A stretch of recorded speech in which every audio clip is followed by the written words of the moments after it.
सो आज पढ़ते हैं हम पोटेंशियोमीटर। ये हमारे इस टॉपिक का आगे वाला पोर्शन है, electrical instruments, electrical measuring instrument. Book में अगर तुम देखोगे तो ये कोई सेपरेट टॉपिक नहीं मिलेगा, it is covered under the topic of current electricity. For simplicity we have taken it as a different topic. So potentiometer, potentiometer क्या करता है, नाम से ही पता चल जाता है कि ये पोटेंशियल डिफरेंस मेजर करेगा। फिर जाहिर से सवाल आता है कि हमारे पास अगर वोल्ट मीटर है तो पोटेंशियोमीटर क्यों यूज़ करना। ठीक है, पोटेंशियोमीटर ये एक्सपेरिमेंट मतलब लैबोरेटरी में हम इसे यूज़ करते हैं क्योंकि ये बहुत ही बड़ा अरेंजमेंट का होता है। तो बड़ा अरेंजमेंट है, लैबोरेटरी में ही यूज़ करते हैं, तो क्यों यूज़ करना, because it is more accurate. This potentiometer की एक्यूरेसी हमारे वोल्ट मीटर से काफ़ी ज़्यादा है। बेसिक सा अंतर समझ सकते हैं कि वोल्ट मीटर कुछ ना कुछ अमाउंट ऑफ एनर्जी कंज्यूम करता है हमारे सेल के अंदर से, तो ये एक्यूरेट रीडिंग नहीं दे पाता क्योंकि वो खुद ही अगर एनर्जी कंज्यूम करेगा तो एक्यूरेसी कम हो जाएगी। On the other hand potentiometer does not consume any energy from the particular cell, तो इसकी एक्यूरेसी एग्जैक्ट हमें मिलेगी। तो जहाँ पे एक्यूरेसी काफ़ी ज़्यादा लगेगी तब हमें पोटेंशियोमीटर यूज़ करना होता है। ठीक है, हम तो नहीं करेंगे, हमें तो इसके ऊपर से जो क्वेश्चन आएंगे उसके साथ डील करना है। सो हमने लिख लिया, it is an experimental setup to measure the potential difference with high accuracy. उसको कनेक्ट करेंगे हाई एक्यूरेसी के साथ। अभी इसका एग्जैक्ट पोर्शन देखो, जब हम इस पोटेंशियोमीटर को कंस्ट्रक्ट करेंगे तो हम जो इसका जो कोई सर्किट आएगा उसको हम दो पार्ट में डिवाइड कर दें। एक है प्राइमरी सर्किट और एक दूसरा है सेकेंडरी सर्किट। क्या होता है ये डिटेल में आएंगे। प्राइमरी सर्किट समझ लो क्या है, जहाँ पे सभी पैरामीटर्स हमें नोन होंगे, मतलब पोटेंशियोमीटर के जो हमें इंस्ट्रूमेंट्स लगेंगे वो सभी हमें पता होंगे। क्या क्या इंस्ट्रूमेंट होंगे, बैटरी होती है, बैटरी की कितनी वैल्यू है वो पता होनी चाहिए, लेट्स से 5 वोल्ट है। और एक रेजिस्टेंस होता है, रेजिस्टेंस की भी वैल्यू हमें पता होनी चाहिए। ठीक है, कुछ कुछ चीज़ें जो है हमें पता होनी चाहिए। सेकेंडरी सर्किट में क्या होगा, सेकेंडरी सर्किट में बैटरी होगी और एक रेजिस्टेंस होगा। इस बैटरी का ईएमएफ पता करना होता है और ये जो बैटरी का इंटरनल रेजिस्टेंस है वो भी हमें पता करना होता है। ठीक है, वो हम सेकेंडरी सर्किट में लगा देंगे। तो मतलब यहाँ पे सभी अननोन पैरामीटर्स आएंगे और प्राइमरी सर्किट में सभी नोन पैरामीटर्स आएंगे। यूज दो तीन यूज है पोटेंशियोमीटर के, not only to find the potential difference, हम इससे बैटरी का ईएमएफ भी फाइंड आउट कर सकते हैं। मतलब ईएमएफ मतलब बैटरी का वोल्टेज कितना है, वो तो मेन पर्पज है ही। साथ ही साथ हम इसका इंटरनल रेजिस्टेंस भी फाइंड आउट कर सकते हैं। बैटरी का, इस बैटरी का ईएमएफ के साथ इंटरनल रेजिस्टेंस भी फाइंड आउट कर सकते हैं। और तीसरा इसका एप्लीकेशन आता है जहाँ पे हम कंपेयर कर सकते हैं दो सेल को। ठीक है, मेरे पास दो बैटरीज हैं, इन दो बैटरीज का ईएमएफ हम कंपेयर कर सकते हैं। तो ये तीन एप्लीकेशंस इस पोटेंशियोमीटर के हैं। प्रिंसिपल हर जगह सेम होगा, तो हम इसको डिटेल में पढ़ते हैं। ठीक है, सो नेक्स्ट इस पे हम इसको, let me open the diagram if I have.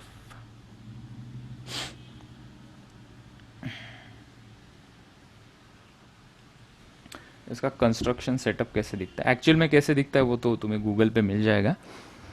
जो स्कीमेटिक उसका सर्किट डायग्राम है उससे भी ये समझने में आसानी है। ठीक है, तो यहाँ पे हेडिंग देना potentiometer setup, potentiometer setup.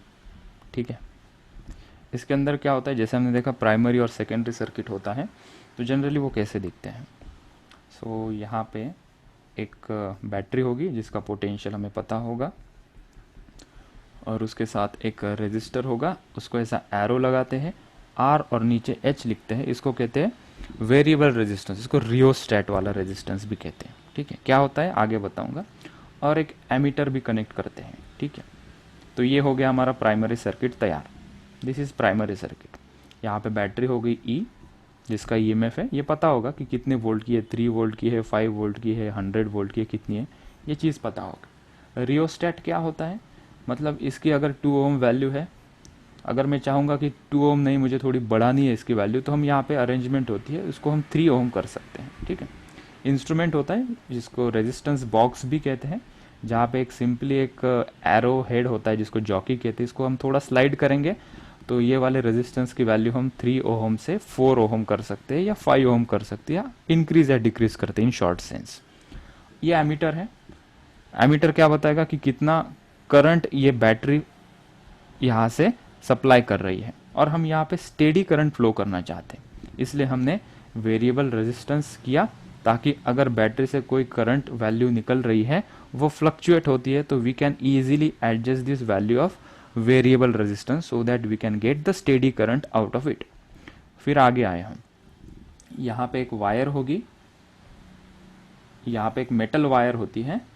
Generally इसकी लेंथ हम एक्सपेरिमेंटल सेटअप में 1 मीटर लेते हैं, उसके ऊपर भी आएंगे कि क्यों 1 मीटर लेते हैं, ठीक है। तो ये वायर होगी, ठीक है, इसको नाम लेबलिंग हम बाद में कर लेंगे, ठीक है। ये हो गया primary circuit, this is my primary circuit. उसके अंदर क्या है, बैटरी है, वेरिएबल रेजिस्टेंस है, एमीटर है और एक मेटल वायर है, ठीक है। फिर हमारा आता है सेकेंडरी सर्किट। सेकेंडरी सर्किट में क्या है, सेकेंडरी सर्किट में बैटरी होगी, ठीक है, ये बैटरी होगी जिसका ईएमएफ हमें फाइंड आउट करना है, ठीक है। और इसके साथ में कभी कभी इंटरनल रेजिस्टेंस भी देते हैं कि इस बैटरी का इंटरनल रेजिस्टेंस है, तो हम यहाँ पे दिखा देते हैं, अभी दिखाओ मत, ठीक है। और आइडियल बैटरी रहेगी जिसको कोई इंटरनल रेजिस्टेंस नहीं, वो वाला केस हम यहाँ पे दिखाते हैं, आगे चल के हम उसका इंटरनल रेजिस्टेंस भी दिखाने वाले।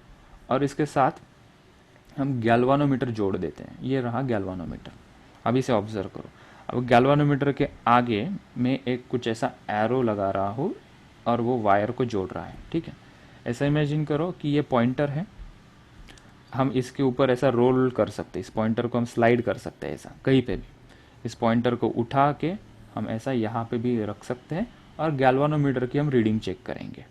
इस पॉइंटर को मैंने अगर यहाँ पे लगाया तो गैल्वानोमीटर का डिफ्लेक्शन कुछ अलग दिखाई देगा, इस पॉइंटर को उठा के मैंने यहाँ पे लगाया तो गैल्वानोमीटर की रीडिंग कुछ अलग आएगी। तो हम इसको इस प्रकार से एडजस्ट करते हैं ताकि यहाँ पे ये जो गैल्वानोमीटर की रीडिंग है ना वो ज़ीरो दिखाए। गैल्वानोमीटर की रीडिंग ज़ीरो दिखाए, इसका मतलब क्या है कि लेट्स से कि ये गैल्वानोमीटर यहाँ पे है, इसके ऊपर ये स्केल है, ये दोनों साइड में डिफ्लेक्ट कर सकता है ये गैल्वानोमीटर, तो इसका ये जो पॉइंट हेड है गैल्वानोमीटर का वो बीच में आना चाहिए। ये बीच में आया मतलब क्या है कि ये ब्रांच में से कोई करंट ही नहीं फ्लो हो रहा है, तो वी इसको हम ऐसा कहते हैं कि we slide the galvanometer using this jockey, इसको जॉकी कहते हैं, across this potentiometer wire so that I get the zero deflection, या उसे दूसरा वर्ड यूज करते हैं नल डिफ्लेक्शन। नल डिफ्लेक्शन मतलब क्या है, गैल्वानोमीटर की रीडिंग एग्जैक्टली ऐसे बीच में आएगी और उसका मीनिंग क्या है कि यहाँ पे जैसे ही तुमने वायर को टच किया नल डिफ्लेक्शन मिली, मतलब यहाँ से कोई करंट फ्लो नहीं होगा। क्यों करंट फ्लो नहीं होगा, मतलब ये जो सेल है ये इसके अक्रॉस और इसके अक्रॉस कनेक्टेड किया है, तो ये जो है इसका पोटेंशियल और ये बैटरी का पोटेंशियल सेम हो गया है। जब दो पॉइंट का पोटेंशियल सेम होता है हमें पता है वहाँ से कोई करंट फ्लो नहीं होता। This is the principle of potentiometer. इसका एडवांटेज लेके हम इसका पोटेंशियल फाइंड आउट कर सकते हैं by simply measuring the length of this potentiometer wire till the jockey is showing zero deflection. करेंगे उसे डिटेल में करेंगे, अभी ये हमने देखा this is our secondary circuit, ठीक। तो मैंने बोला था कि इसके 3 एप्लीकेशन, एक तो ईएमएफ मेजर कर सकते हैं, बाद में सेकेंडरी सर्किट में अगर हम यहाँ पे बैटरी के साथ एक इंटरनल रेजिस्टेंस अगर होगा बैटरी का तो इस प्रकार से दिखाएंगे गैल्वानोमीटर और ये आगे ऐसा जोड़ देंगे, ठीक है। सो ये फर्स्ट हो गया, इंटरनल रेजिस्टेंस मेजर करना है तो साथ ही में ये आर आ जाएगा। और इसका तीसरा एप्लीकेशन जो होता है, मतलब ये जो है इसको अगर रिप्लेस कर देंगे हम 2 बैटरी से, एक ऐसी बैटरी होगी, बैटरी का ये इंटरनल रेजिस्टेंस होगा, ये दूसरी बैटरी का ये इंटरनल रेजिस्टेंस होगा अपना, ये लेट से R1, ये है E1, ये है E2, ये है R2, और गैल्वानोमीटर के साथ हम कनेक्ट कर देंगे इसे, ठीक है। So whenever we require to compare the EMF of 2 cell, तो हम इसको ऐसा उठा के यहाँ पे रख देंगे, तो सेटअप इस प्रकार से दिखेगा। Whenever we require to measure the internal resistance of a EMF of a battery, तो इसको उठा के हम ऐसा रख देंगे, मतलब this will be the secondary circuit. तो सेकेंडरी सर्किट में ये हो सकता है जहाँ पे सिंपली सादे क्वेश्चन आएंगे तो वहाँ पे कोई इंटरनल रेजिस्टेंस नहीं होगा, सिंपली EMF की वैल्यू हमें पूछेंगे तो ये इस प्रकार से सेटअप दिखेगा। जब कभी हमें पूछेंगे कि बैटरी का इंटरनल रेजिस्टेंस कितना है तो ये सर्किट कुछ इस प्रकार से दिखेगा। और जब कभी क्वेश्चन इस प्रकार से फ्रेम होगा कि बैटरी का ईएमएफ कंपेयर करो, दो बैटरी कनेक्टेड है तो सर्किट कुछ इस प्रकार से ड्रॉ किया होगा, ठीक है। लेकिन सबका प्रिंसिपल एक ही है, तो हम इसको लेबल करते हैं। अभी क्या लेबल है यहाँ पे, इस पूरे को हमने क्या कहा था, this is primary circuit, CKT is a short form from circuit, ठीक है। और ये जो दूसरा है, this one, this is called as secondary circuit, this is called as secondary circuit. देखो जैसे मैंने बोला था, प्राइमरी सर्किट में ई की वैल्यू नोन होगी, रियोस्टेट की वैल्यू नोन होगी, एमीटर खैर वो तो इंस्ट्रूमेंट, वो तो इसकी रीडिंग देगा। सेकेंडरी सर्किट में जो चीज़ें हमें पता करनी, जैसे कि ईएमएफ पता नहीं है तो वो सेकेंडरी सर्किट का पार्ट है। और ये क्या लगाया है हमने, अभी लेबलिंग कर लेते हैं इसकी। So we label this with good colour, कोई कलर अच्छा मिल जाए मुझे, दिस वन, ठीक है। ये क्या है, दिस इज गैल्वेनोमीटर, ठीक है। ये क्या है, this is jockey which can slide over this metal strip, this is metal wire, generally इसे पोटेंशियल वायर कहते हैं, this is also called as potential wire, ठीक है। इसका भी रेजिस्टेंस होता है, इस पोटेंशियल वायर का भी रेजिस्टेंस होता है, वो भी हमें कंसिडर करना पड़ता है, वो हम कैलकुलेशन पार्ट में शो करेंगे। ये तुम्हें पता है, ये है एमीटर, ये है रियोस्टैट या वेरिएबल रेजिस्टेंस बॉक्स, उसका वो सिंबॉलिकल रिप्रेजेंटेशन है। और ये ई क्या है, this is a known EMF, ये ई क्या है, दिस इज नोन ईएमएफ, या जिसका वोल्टेज पता है ऐसी बैटरी, ठीक है। और हमें क्या फाइंड आउट करना होता है, unknown EMF, this is unknown EMF, मतलब ऐसी बैटरी जिसका पोटेंशियल डिफरेंस या वोल्टेज हमें पता नहीं है, इसी के लिए तो हमने इतना बड़ा सेटअप बनाया है, ठीक है। नेक्स्ट टाइप के क्वेश्चन क्या पूछ सकते हैं, ये है बैटरी का internal resistance, this is internal resistance of a battery. So इसके कंस्ट्रक्शन पार्ट में ये सब चीज़ें आ गई, काफ़ी सिंपल सा है, एक बार लिख लो अच्छे से, फिर हम आगे चलते हैं। सो देखो हम अभी एनालिसिस कर रहे हैं, एनालिसिस ऑफ पोटेंशियोमीटर एक्सपेरिमेंट। ये हमारा पोटेंशियोमीटर है, इसको हमने अभी देखा था पिछले स्लाइड में, दिस इज प्राइमरी सर्किट, और ये नीचे वाला सेकेंडरी सर्किट। सबसे पहले हमें तो हमारा पर्पस क्या है, यहाँ पे ईएमएफ फाइंड आउट करना है, ये आंसर तक हमें आना है, ठीक है। सो इसकी रेसिपी या प्रोसीजर क्या है, सबसे पहले हम प्राइमरी सर्किट के ऊपर फोकस करेंगे। ये प्राइमरी सर्किट के अंदर हमें क्या क्या दिख रहा है, battery, EMF E, rheostat that's a variable resistance, and the wire, और वायर का भी कुछ रेजिस्टेंस होगा, ये जो इसको कहते हैं पोटेंशियोमीटर वायर, और इस वायर का रेजिस्टेंस हमने कंसिडर किया है आरपी, इस वायर का रेजिस्टेंस हम कंसिडर करते हैं आरपी। अगर इसको सिंप्लीफाई करके विजुलाइज करना है तो हम ऐसा लिख सकते हैं, बैटरी ई, इसका रियोस्टैट, और ये जो वायर है उसका रेजिस्टेंस आरपी। हम यहाँ पे सबसे पहले इस प्राइमरी सर्किट में कितना करंट फ्लो हो रहा है वो फाइंड आउट कर लेंगे। Simply V is equals to I into R equivalent, ये दोनों कॉम्बिनेशन सीरीज में कनेक्टेड है तो इसलिए हमने are H plus R P किया है, तो यहाँ से हमें करंट मिल जाएगा E upon R H plus R P. Second step में हम क्या करेंगे, will find out the potential difference across A and B, A और बी के पास कितना पोटेंशियल डिफरेंस है, इसके लिए हमने इसको विजुलाइज करने के लिए वायर का पोटेंशियल डिफरेंस, वायर का रेजिस्टेंस बता दिया अक्रॉस ए एंड बी।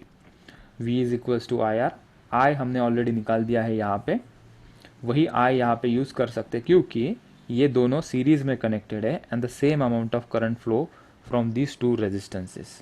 सो वो आई ले लिया इनटू किसके अक्रॉस फाइंड आउट करना था हमें, इस वायर के अक्रॉस, और उसका रेजिस्टेंस कितना है RP. So I into R P is the potential difference across this two wire. अगर ये प्राइमरी सर्किट में ये रेजिस्टेंस नहीं होता और इस वायर का भी रेजिस्टेंस ज़ीरो होता तो जो पोटेंशियल डिफरेंस बैटरी प्रोवाइड कर रही है वही पोटेंशियल डिफरेंस ए और बी में आता, लेकिन एक्चुअल में वैसा नहीं होगा, इसलिए हमने करंट और पोटेंशियल डिफरेंस निकालना पड़ा। थर्ड स्टेप में हम क्या करते हैं, एक नई टर्म हम इंट्रोड्यूस करते हैं, potential drop per unit length of wire, मतलब अक्रॉस दिस वायर कितना पोटेंशियल ड्रॉप हो रहा है उसको हम लैम्डा से डिफाइन करेंगे, and lambda is written as potential per unit length. L will be the length of this wire, total wire AB. VAB जो हमने यहाँ पे फाइंड आउट किया है उसको हम लिख सकते हैं I into RP divided by L। Potential gradient भी इसका दूसरा नाम होता है और इसका यूनिट हम जनरली लेते हैं वोल्ट पर सेंटीमीटर में। And in the last step now concentrating on this secondary circuit, if the null deflection is obtained at L1 length, so हमने इस जॉकी को स्लाइड किया यहाँ से यहाँ, and at a particular point we saw there is a no deflection in the galvanometer, so we stopped there and measured that reading, and that reading came out to be L1. So using the simple formula lambda into L1 we will get the value of this unknown EMF जिसका हमें इंतजार था।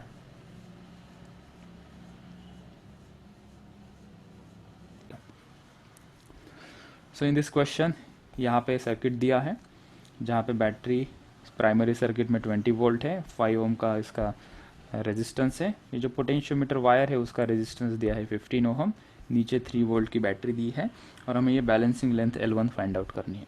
तो सबसे पहले हम primary circuit में current find out कर लेंगे by simply using this two R in series 15 and 5 ohm. So I is equals to V upon R। So V दिया था हमें 20, R हो गया 15 plus 5 20, that is 1 ampere is current flowing through this primary circuit. फिर हमने potential drop across this wire find out किया, that is using this current I into the value of this resistance is 15, so हमारा answer आया 15 volt. Potential gradient हमने third step में find out किया, lambda is equals to V by L। V था 15 volt, ये जो यहाँ निकाला था, divided by total length question में गिवन थी 200 सेंटीमीटर। सो लैम्बडा आ गया 0.075 वोल्ट पर सेंटीमीटर। नाउ बैलेंसिंग लेंथ की बारी थी, E is equals to lambda L, जैसे हमने डिराइव नहीं किया था, हमें ये फॉर्मूला यूज़ किया हमने। E की वैल्यू यहाँ पे दी थी, that is the potential EMF of the cell which is connected in the secondary circuit, that is 3 is equals to lambda की वैल्यू हमने निकाली थी, एंड L1 यहाँ से आ गया 40 सेंटीमीटर। सो सेकेंड, अगर हमें कोई पूछता है इंटरनल रेजिस्टेंस फाइंड आउट करो ऑफ ए सेल, मतलब ये सेल का अगर ये इंटरनल रेजिस्टेंस R हमें फाइंड आउट करना है तो कैसे फाइंड आउट करेंगे। सबसे पहले हम कंसिडर करते हैं कि आइडियली अगर हम E कनेक्ट करेंगे, let's forget about this R and this capital R also, and इस now this is the only circuit which is connected with E and the galvanometer only. तो हमने ये बैलेंसिंग लेंथ फाइंड आउट की, वो आ गई L1, ठीक है। So E is equals to lambda into L1 हमारा आ गया। सेकेंड हम क्या करेंगे अभी, now connect this now consider this internal resistance R and connect with this capital R resistance, that is the external resistance, ठीक है। now इस total circuit में हम पहले current find out कर लेंगे। these two combinations are connected in series, the current flowing through the secondary circuit will be equals to E upon R plus R। now when the external circuit is connected, the EMF across this total circuit, अभी ये देखना, ये R के across जितना potential होगा यहाँ पे, वही पोटेंशियल इस वायर के अक्रॉस होगा। सो हमने इसके अक्रॉस फाइंड आउट किया EMF, तो हमने लिखा E dash is equals to lambda into L2 when this R is connected. So E को लिखा जा सकता है E is equals to IR।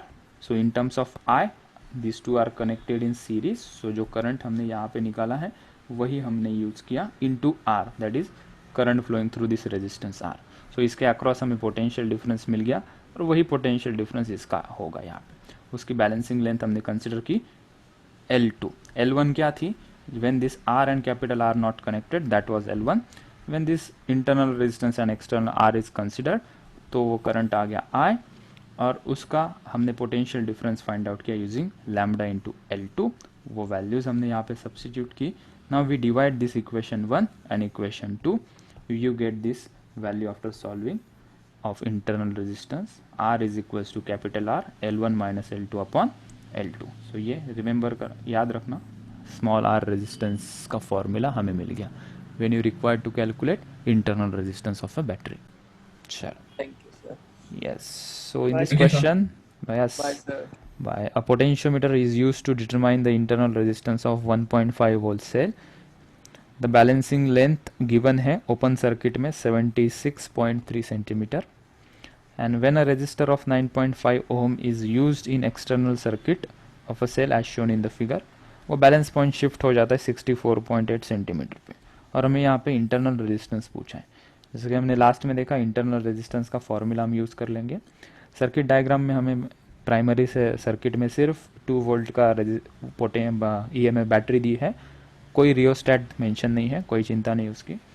Secondary circuit में हमें 1.5 वोल्ट की बैटरी दी है, उसका इंटरनल रेजिस्टेंस R हमें फाइंड आउट करना है, और एक कंडीशन दी है कि जब हम इसको कनेक्ट कर देते हैं without considering the 9.5 ohm resistor, you get the balancing length as 76.3 centimeter, and when you connect this external resistance of 9.5 ohm with this circuit, the balancing length will become 64.8.